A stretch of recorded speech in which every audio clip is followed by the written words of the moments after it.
Before there was Persia, there was Elam.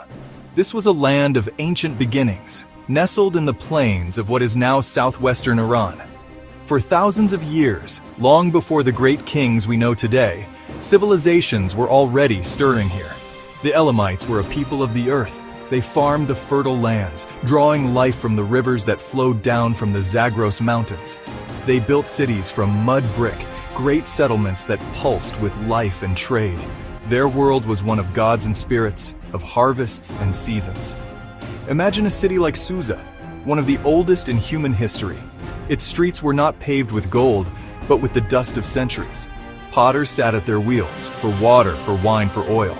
Weavers spun wool into intricate textiles, their patterns telling stories of their gods and their kings.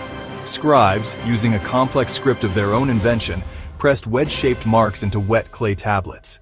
They recorded everything: the amount of grain in the royal storehouses, the laws handed down by their rulers, the hymns sung to their deities.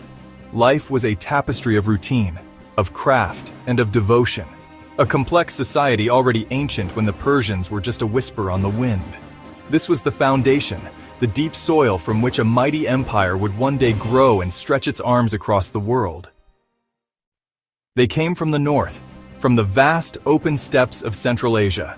They were a people on the move, a nomadic folk known as the Aryans. They were masters of the horse, riding with a skill that was terrifying to those who fought on foot.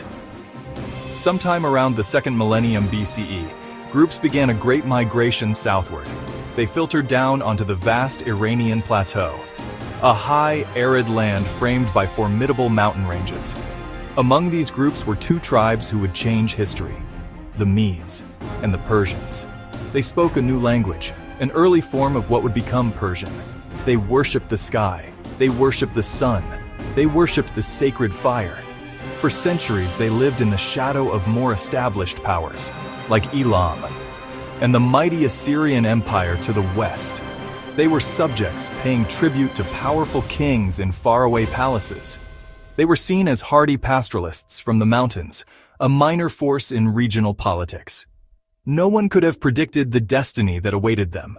The Medids were the first to rise. They united the various Iranian tribes under their rule. They established a powerful kingdom and built a great capital at Ecbatana. From this stronghold, the Medes grew strong enough to challenge Assyria. In a grand coalition with the Babylonians, they did the unthinkable. They marched on the Assyrian capital of Nineveh. Nineveh, famed for its cruelty and its invincibility, they sacked it. They burned it to the ground. The Assyrian Empire, the terror